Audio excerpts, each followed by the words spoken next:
പരിശുദ്ധ ഇസ്ലാമിന് ഏതെങ്കിലും ഒരു തകരാറുള്ളത് കൊണ്ടല്ല.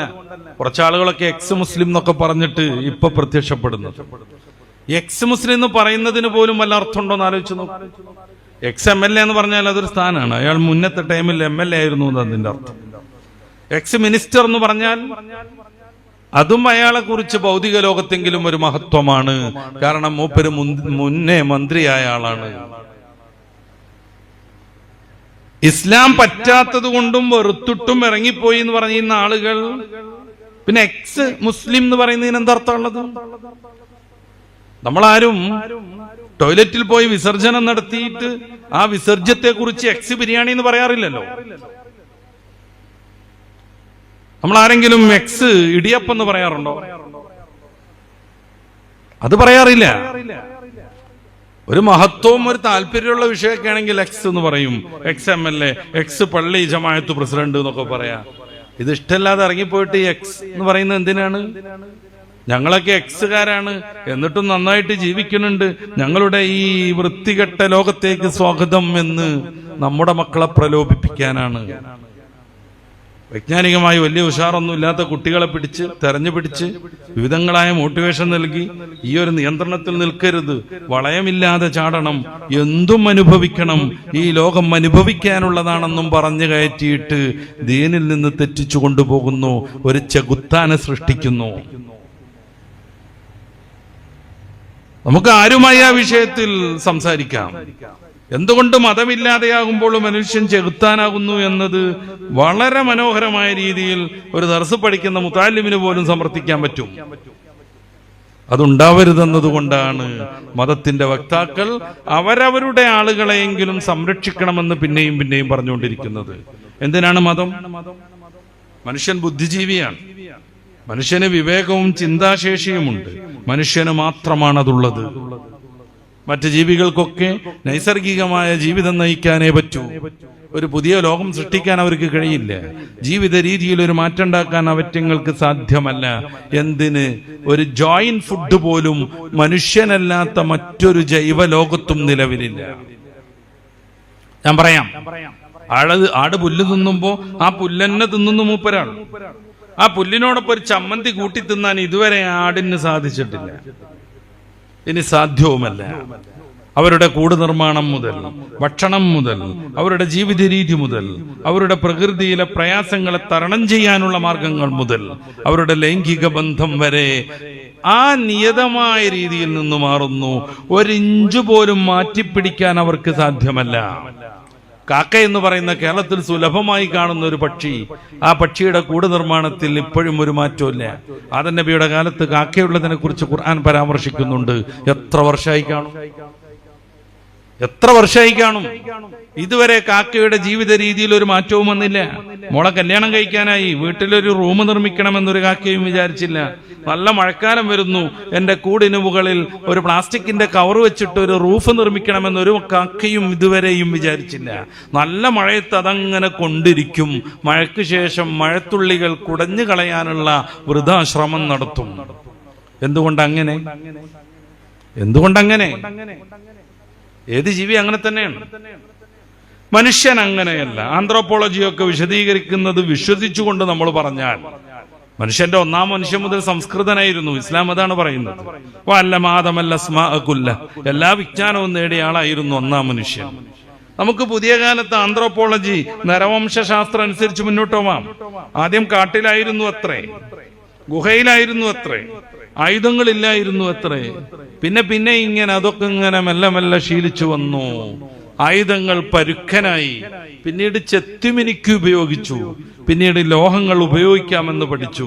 അതിനിടക്ക് ഭക്ഷണം പാചകം ചെയ്യുന്നത് ശീലിച്ചു. കുടിലുകളിൽ നിന്ന് മെല്ലെ മെല്ലെ നല്ല വീടുകളിലേക്കെത്തി, വീടുകളിൽ നിന്ന് കൊട്ടാരത്തിലേക്കെത്തി. മറ്റ് ജീവികളെയൊക്കെ അതിജയിക്കും വിധത്തിൽ നമ്മുടെ ശാരീരിക പരിമിതികളെ നമുക്ക് മേക്കപ്പ് ചെയ്യാനും ഓവർകം ചെയ്യാനും സാധിച്ചു. എങ്ങനെ? നമ്മുടെ ബുദ്ധി കൊണ്ട്, ചിന്താശേഷി കൊണ്ട്. മനുഷ്യന് മാത്രമാണ് കുറെ പൊതുകാര്യങ്ങൾ പരിശോധിച്ച് ഒരു നിയമത്തിലേക്ക് എത്തിച്ചേരാൻ പറ്റുന്നത്. മനുഷ്യൻ മാത്രമാണ് താഴേക്ക് ആപ്പിള വീഴുമ്പോ എന്തുകൊണ്ട് ഇത് താഴേക്കെന്ന് ചിന്തിക്കുന്നത്. മനുഷ്യൻ ബുദ്ധിമാനായതുകൊണ്ട് തന്നെ അവന് എല്ലാ നിയമങ്ങളെയും അതിജയിക്കാനും കഴിയും. നമ്മൾ കാട്ടിനെ കുറിച്ച് ആലോചിച്ച് നോക്കൂ. നമ്മുടെ ചിത്രകഥകളിൽ കാട്ടിൽ സിംഹം രാജാവായത് കാണും, കുറുക്കൻ മന്ത്രിയുമായിരിക്കും. യഥാർത്ഥ ലോകത്ത് സിംഹത്തിന് അറിയില്ല അത് കാട്ടിലെ രാജാവാണെന്ന്. മന്ത്രിക്ക് അറിയില്ല ഞാൻ ഒരു വലിയ സംഭവമാണെന്ന്. മനുഷ്യന്റെ രീതിയിൽ കഥ നെയ്യുമ്പോ, കാട്ടിലെ മൃഗങ്ങൾ കഥാപാത്രങ്ങളായി വരുമ്പോ അത് രാജാവ് മന്ത്രിയൊക്കെ ആവുന്നു അല്ലാതെ കാട്ടിൽ കോടതിയില്ല, പോലീസില്ല, പട്ടാളമില്ല, നിയമങ്ങളില്ല, ലിഖിതമായ ഒരു കർമ്മങ്ങളുമില്ല. എന്നാലും സുഗമമായി അത് മുന്നോട്ട് പോകുന്നു.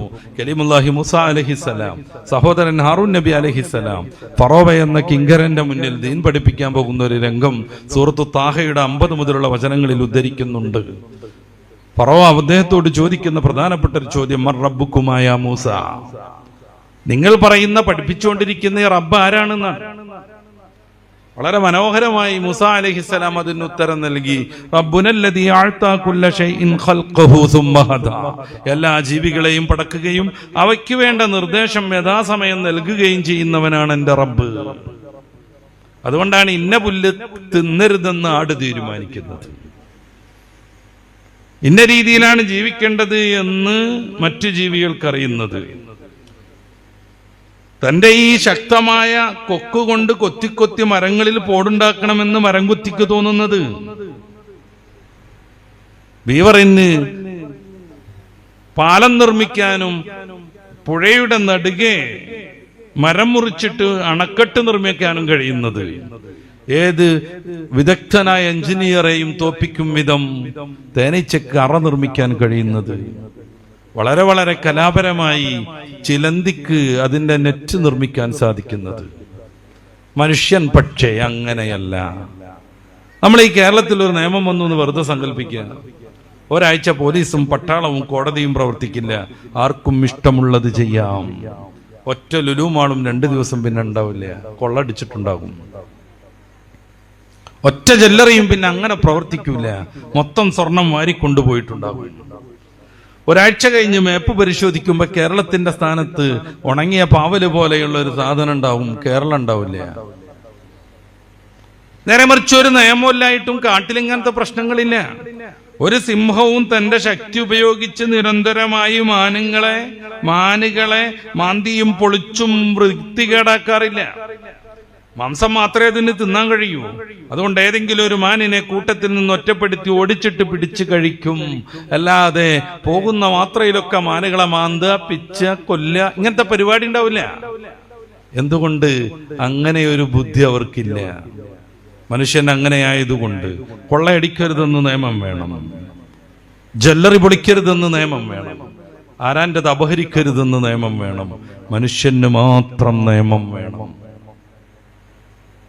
അതുകൊണ്ടാണ് എല്ലാ നാടുകളിലും അവരവരുടേതായ നിയമങ്ങൾ ഉണ്ടാകുന്നത്. എന്നല്ല, ദൈവത്തെയും മതത്തെയും വിശ്വസിക്കാത്ത നാടുകളിൽ അതികഠിനമായ നിയമങ്ങളാണ്. ചൈന ഉദാഹരണം, ഉത്തര കൊറിയ ഉദാഹരണം.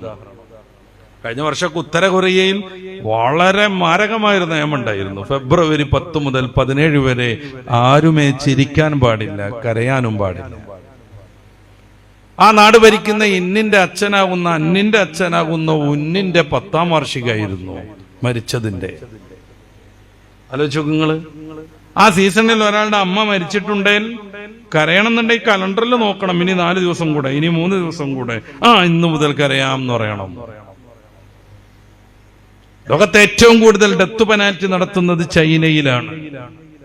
ചില വർഷങ്ങളിലൊക്കെ ലോകത്തെ മറ്റ് രാജ്യങ്ങളെല്ലാവരും കൂടെ നടത്തിയതിന്റെ അത്രത്തോളം ചൈനയിൽ കൊലശിക്ഷ നടന്നിട്ടുണ്ട്. എന്തുകൊണ്ട്? മതത്തെയും ദൈവത്തെയും അംഗീകരിക്കാത്തവർക്കും മനുഷ്യനാകുമ്പോൾ ഒരു നിയന്ത്രണം വേണം. ഇന്ത്യക്ക് 1947 സ്വാതന്ത്ര്യം കിട്ടിയിട്ടുണ്ട്. പക്ഷെ നമുക്ക് എല്ലാ വിഷയത്തിനും സ്വാതന്ത്ര്യം കിട്ടിയോ? ഞാൻ എന്റെ കാശ് കൊടുത്തൊരു കാറ് മേടിച്ചു സങ്കല്പിക്കുക, വലതുവശം ചേർന്ന് ഡ്രൈവ് ചെയ്യാൻ എനിക്ക് പറ്റുമോ? വലതുവശം ചേർന്ന് ഡ്രൈവ് ചെയ്യാൻ എനിക്ക് പറ്റുമോ? ഒരിക്കലും പറ്റില്ല. നമ്മുടെ നാട്ടിൽ നന്നായിട്ട് നിലവാരത്തിൽ ഒരു സ്കൂൾ പ്രവർത്തിക്കുന്നുണ്ട്. ഞാൻ എൻ്റെ 2-3 മക്കളെയും കൊണ്ടിട്ട് അവിടെ കൊണ്ടുപോയിട്ട് ഒരു ക്ലാസ് റൂം കയറ്റി ഇരുത്താൻ പറ്റുമോ? ഇല്ല. പറ്റുമോ? പറ്റൂലല്ലോ. ഇന്ത്യക്ക് സ്വാതന്ത്ര്യം കിട്ടിയില്ലെന്ന് കരുതിയിട്ട് ഞാൻ KSRTC ഇറങ്ങുമ്പോ അതിന്റെ സീറ്റും പറിച്ചുകൊണ്ട് പോരാൻ പറ്റുമോ?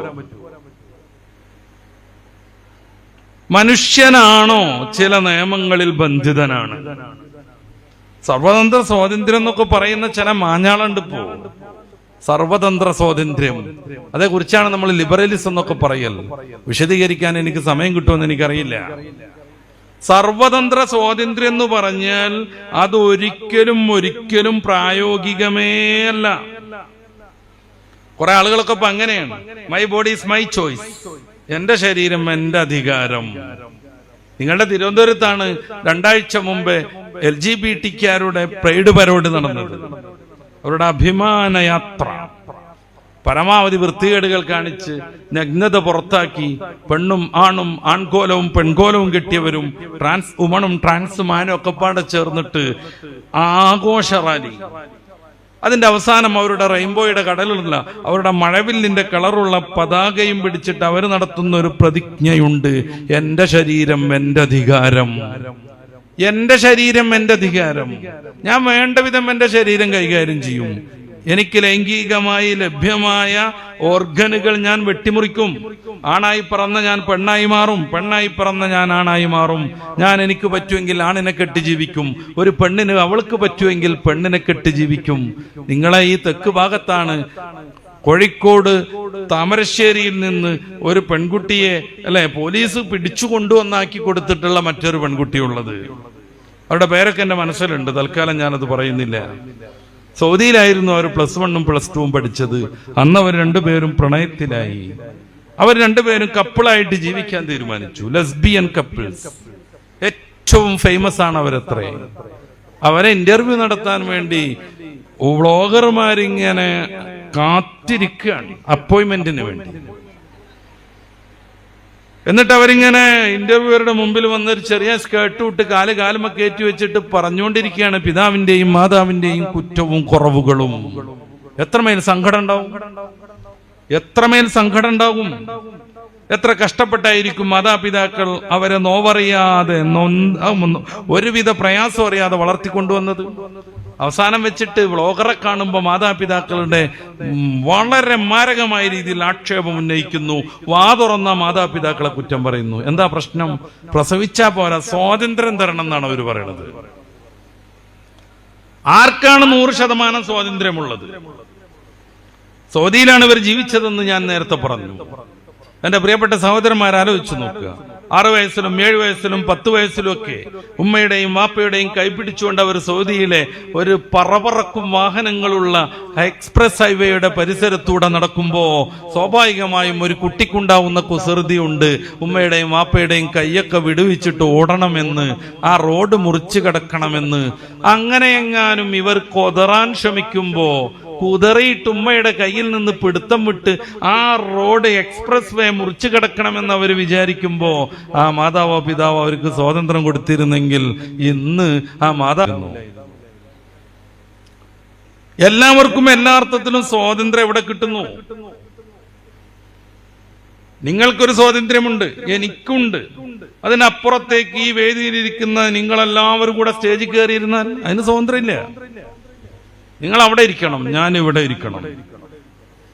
നിങ്ങൾ പ്രഭാഷണം കേൾക്കാൻ വന്നതാ, ഞാൻ ഇവിടുന്ന് ഒരു പാട്ട് പാടിയാലോ? അതല്ല നിങ്ങൾ ആഗ്രഹിക്കുന്നത്. നമ്മൾ ആലോചിച്ച് നോക്കുക, എല്ലാ സ്വാതന്ത്ര്യമൊന്നും ഗുണമല്ല. അതുകൊണ്ടാണ് വൈക്കം മുഹമ്മദ് ബഷീർ മതിലുകളുടെ അവസാനം പറയുന്നത് ആർക്കുമാണ് നിന്റെ സ്വാതന്ത്ര്യം എന്ന്. ആ കഥ വായിച്ചവരുണ്ടാകും. അയാൾ ജയിലിലാണ്. അപ്പുറത്ത് വനിതാ ജയിലിലുള്ള ഒരു പെണ്ണുമായി യാദൃച്ഛികമായി ഇയാൾ സ്നേഹത്തിലാകുന്നു. അവർ തമ്മിൽ മതിലിന്റെ അപ്പുറത്ത് നല്ല വർത്താനങ്ങളും നടക്കും. ചെറിയൊരു ഓട്ടയിലൂടെ ഇയാൾ പൂവൊക്കെ വെച്ചു കൊടുക്കും. വാർഡന്മാരത് കണ്ടുപിടിച്ചിട്ട് ആ ദ്വാരം അവരടച്ചു കളഞ്ഞു. ഇതുവരെ കണ്ടിട്ടില്ല. അവരിങ്ങനെ സംസാരിച്ച് ഭയങ്കര ബന്ധത്തിലായി.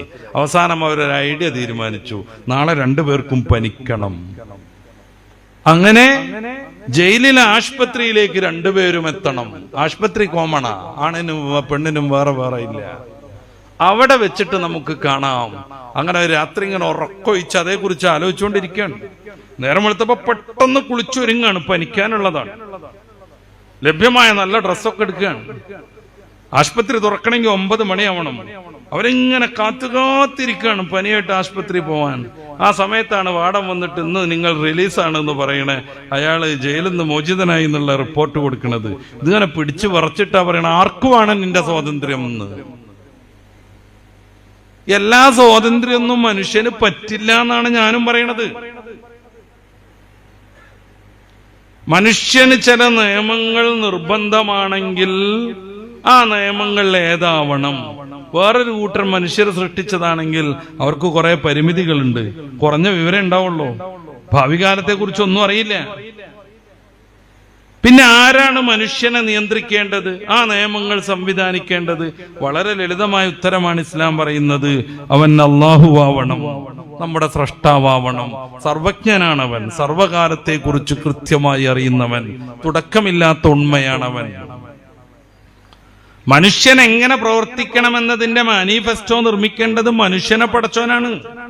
ഈ മൊബൈൽ കണ്ടുപിടിച്ച ചങ്ങാതി ആദ്യം ഇതുകൊണ്ട് ഇങ്ങനെ വരുന്ന സമയത്ത് അയാൾ ഇതിന്റെ പ്രവർത്തനം എങ്ങനെയെന്നൊക്കെ പറയുമ്പോൾ ആദ്യമായിട്ട് മൊബൈലിനെ കാണുന്ന നമ്മുടെ മുമ്പിലുള്ള ഒരാൾ വന്നിട്ട് പറയാം അങ്ങനൊന്നുമല്ല ഇങ്ങനെയാണെന്ന് പറഞ്ഞാൽ എത്രമേൽ വിഡ്ഢിയാണ് അയാൾ. മാർക്കോണി റേഡിയോ കൊണ്ടുവരുന്നു, ഇങ്ങനെ പിടിച്ചാൽ സ്റ്റേഷൻ കിട്ടുന്നു, ഇങ്ങനെ കൂട്ടിയാൽ സൗണ്ട് കൂടുന്നൊക്കെ പറയുമ്പോൾ അതൊന്നുമല്ല, സൗണ്ട് കൂടുന്ന പറഞ്ഞതാണ് സ്റ്റേഷൻ എന്ന് പറഞ്ഞതാണ് സൗണ്ട് കൂട്ടുന്ന സാധനം എന്ന് പുറമുള്ളൊരു പൊട്ടം പറഞ്ഞാൽ എന്തുമേൽ വിഡ്ഢിയാണോ? നമ്മളാകുന്ന ഈ ഉപകരണം എങ്ങനെ പ്രവർത്തിക്കണമെന്ന് നമ്മളോട് പറയുന്നത് നമ്മളെ പടച്ച റബ്ബാണ്. നേരത്തെ ഞാൻ പറഞ്ഞല്ലോ, my body is my choice. പറ്റില്ലെന്ന് റബ്ബ് പറയുന്നു. നിങ്ങളുടെ ശരീരത്തെ ഇങ്ങനെയൊക്കെയാണ് ഉപയോഗപ്പെടുത്തേണ്ടത്, നിങ്ങൾ കരുതുന്നത് പോലെ ഉപയോഗപ്പെടുത്തിക്കൂടെന്ന് റബ്ബ് പറയുന്നു.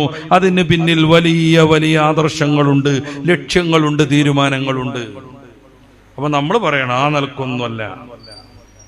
ഞാൻ പിന്നെ നിങ്ങൾക്ക് മനസ്സിലാവുന്ന ഒരു ഉദാഹരണത്തിലേക്ക് പോകാം. ഞാനൊരു കാറ് മേടിക്കുന്നു. ആ കാറിൽ അതിന്റെ ഇന്ധന ടാങ്കിൽ ഡീസൽ ഒഴിക്കണമെന്നാണ് കമ്പനിയുടെ നിയമം. ഞാൻ പറയാണ് വീട്ടിൽ കുറെ മണ്ണെണ്ണ സ്റ്റോക്ക് ഉണ്ട്, ഞാനതിൽ ഒഴിക്കും പറഞ്ഞാൽ my body is my choice എന്ന് പറഞ്ഞ പോലെ my car is my choice എന്ന് പറയാൻ പറ്റുമോ? നമ്മൾ വെറുതെ ഒന്ന് ആലോചിച്ച് നോക്കൂ. അതിന്റെ റേഡിയേറ്ററിൽ പണ്ടൊക്കെ വെള്ളം ഒഴിച്ചിരുന്നു, ഇപ്പോ ഗ്രീൻ കളറുള്ള ഒരു ലിക്വിഡ് ഒഴിക്കാറുണ്ട്, ഒരു കൊഴുത്ത ദ്രാവകം. വീട്ടിൽ ഇന്നലത്തെ കഞ്ഞിവെള്ളം ഉണ്ട്, നല്ല കൊഴുപ്പുണ്ട്, ഞാനിത് അങ്ങോട്ട് ഒഴിക്കും എന്ന് പറഞ്ഞാലോ? ഈ കാർ എങ്ങനെ പ്രവർത്തിക്കണമെന്ന് അത് നിർമ്മിച്ചയാള് പറഞ്ഞിട്ടുണ്ട്. അതിന്റെ വലതുവശത്ത് ചേർന്ന് നിൽക്കുന്ന പെടല ചവിട്ടിയിട്ടുണ്ടെങ്കിൽ കാറിന് ഊക്ക് കൂടും, ഇന്ധനം കൂടുതലായി യന്ത്രത്തിലേക്ക് പ്രവഹിച്ചു കൊണ്ടിരിക്കും. അതിന്റെ സെൻട്രലിൽ ഒരു പെടലുണ്ട്, അത് ചവിട്ടിയാൽ വണ്ടി നിന്നിരിക്കും. അതിന്റെ ലെഫ്റ്റ് വശത്ത് ഒരു പെടലുണ്ട്, അതിന് ആക്സിലേറ്റർ, അതിന് ക്ലച്ച് എന്നാണ് പറയാ. അത് ഉപയോഗിക്കേണ്ടത് ഇന്ന സമയത്താണ് എന്നൊക്കെ കമ്പനി അതിന്റെ ഒരു ബുക്കിൽ, അതിന്റെ ഒരു ചെറിയ നോട്ടീസിൽ എഴുതി തരുമ്പോ ഒരു പൊട്ടനായ ഡ്രൈവർ ഇങ്ങനെ വിചാരിക്കുകയാണ് ഇത് എന്റെ കാറാ, ഫുൾ കാശ് ഞാൻ കൊടുത്തിട്ടുണ്ട്, ടയോട്ടയായിട്ട് ഒരു ബാധ്യതയും നിലനിൽക്കണില്ല, ഇത് ഞാൻ കൂടെ ടാക്സ് കൊടുക്കുന്ന റോഡാണ്, my car is my choice, എന്റെ കാർ ഞാൻ എനിക്ക് ഇഷ്ടമുള്ള മാതിരി ഉപയോഗിക്കുമെന്നൊരു പൊട്ടൻ തീരുമാനിച്ചാൽ ഒരു വളവിൽ അത്യാവശ്യം 90 സ്പീഡിൽ ഇയാൾ ഇങ്ങനെ പാറിക്കൊണ്ടിരിക്കുകയാണ്. അപ്പുറത്തുനിന്ന് നിറയെ മെറ്റൽ നിറച്ചിട്ടൊരു വലിയ ലോറി ടോറസ് ഇങ്ങനെ കടന്നു വരുന്നു, അവനൊത്തിരി സ്പീഡിലാണ്. രണ്ടുപേരും ഇങ്ങനെ ചുംബിക്കാൻ നിൽക്കുകയാണ്. ആ സമയത്താണ് കമ്പനിക്കാരന്റെ നിയമം ഓർമ്മ വരുന്നത്, സെന്ററിലെ പെടല് ആഞ്ഞു ചവിട്ടണം. ഒരു യുക്തിവാദിയായിരുന്നു കാർ ഓടിച്ചുകൊണ്ടിരിക്കുന്നത്. ഞാൻ സർവതന്ത്ര സ്വാതന്ത്ര്യനാണ്, എന്റെ car, my car is my choice, ഞാൻ ആ വലതുവശത്തിലുള്ള ആക്സിലേറ്റർ ആഞ്ഞു ചവിട്ടെന്ന് പറഞ്ഞാൽ അതോടെ തീർന്നു അയാളുടെ ജീവിതം. അതോടെ തീർന്നു അയാളുടെ ജീവിതം. എന്തേ, കാർ അയാളുടേതല്ലേ? ആണ്, അയാളല്ലേ കാശ് കൊടുത്തേ, അതും ശരിയാണ്. ടാക്സ് കൃത്യമായി അടക്കുന്നില്ലേ? ആണ്, ഉണ്ട്, ഒക്കെ റെഡിയാണ്. പക്ഷെ അയാൾ ഇഷ്ടം പോലെ അയാളുടെ കാർ ഉപയോഗിക്കാൻ കഴിയില്ല. അവിടെ സെന്ററിലുള്ള പെടൽ ആഞ്ഞു ചവിട്ടണം, വണ്ടി നിൽക്കണം, അല്ലെങ്കിൽ ടോറസിന്റെ ഉള്ളിലേക്ക് ഇത് കയറിപ്പോകും. അത് വലിച്ചെടുക്കാൻ തന്നെ കുറെ ആളുകൾ മെനക്കെടേണ്ടി വരും. വളരെ ലളിതമാണ് ഞാൻ പറയുന്നത്. ഒരു യന്ത്രം എങ്ങനെ ഉപയോഗിക്കണമെന്ന് അതിനെ പടച്ചവൻ, അതിനെ സൃഷ്ടിച്ചവനാണ് കൽപ്പിക്കേണ്ടത്. മനുഷ്യനാകുന്ന വാഹനം, ഇത് ശരിക്കും വാഹനാണ്. ഇത് ശരിക്കും വാഹനമാണ്, നമ്മുടെ ആത്മാവിന് സഞ്ചരിക്കാനുള്ളൊരിടം മാത്രം. അതുകൊണ്ടാണ് വാപ്പ മരണപ്പെട്ടാൽ അതുവരെ ഉപ്പച്ചി എന്ന് വിളിച്ചിരുന്ന മക്കൾ വിളിമാറ്റുന്നത്, നാട്ടുകാര് വിളിമാറ്റുന്നത്. പിന്നീട് അവരുടെ പ്രയോഗം തന്നെ മാറുന്നത്. രോഗമായി മരണത്തിന് തുല്യം വാപ്പ കിടക്കുമ്പോ വാപ്പനെ കുളിപ്പിക്കണ്ടേ എന്ന് പറഞ്ഞിരുന്ന മക്കൾ വാപ്പന്റെ മയ്യത്ത് കുളിപ്പിക്കണ്ടേ എന്ന് ചോദിക്കുന്നു. വാപ്പ എവിടെ? അസ്രായേൽ പോയിട്ടുണ്ട് വാപ്പയുമായി. വാപ്പനെപ്പോഴാണ് എടുക്കുക എന്നല്ല ചോദ്യം, വാപ്പയുടെ മയ്യത്ത് എപ്പ എടുക്കുന്നു എന്നാണ്. വാപ്പയെ എപ്പ മറമാടുന്നു എന്നല്ല ചോദ്യം, വാപ്പയുടെ മയ്യത്തപ്പ മറമാടുന്നു എന്നാണ്. ആരായിരുന്നു വാപ്പ? വാപ്പയുമായി അസ്രായേൽ പോയിട്ടുണ്ട്. ആ വാപ്പയ്ക്കും മകനും എനിക്കും നിങ്ങൾക്കും സഞ്ചരിക്കാനുള്ള വാഹനമാണ് ഈ കാണുന്ന ബോഡി. ഇതെങ്ങനെ ഉപയോഗപ്പെടുത്തണം? ഇതിലേക്ക് ഏത് വെള്ളം ചേർക്കണം?